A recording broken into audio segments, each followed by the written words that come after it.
পাই দাঁড়া তারপরে দেখিস তোরে কি করছিস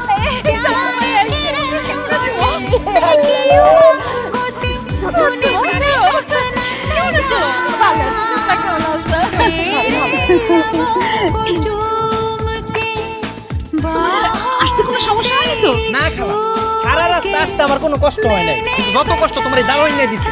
কত বড় সাহস আম করে ঘরের ভিতরে ঢুকতে দিতেছে না। পরাণ ভাই, তুমি আমার নানির বাড়ি আত্মীয়দের সাথে খারাপ ব্যবহার করতে কেন? এটা কিন্তু মোটেও ঠিক করো না। সরি বলো।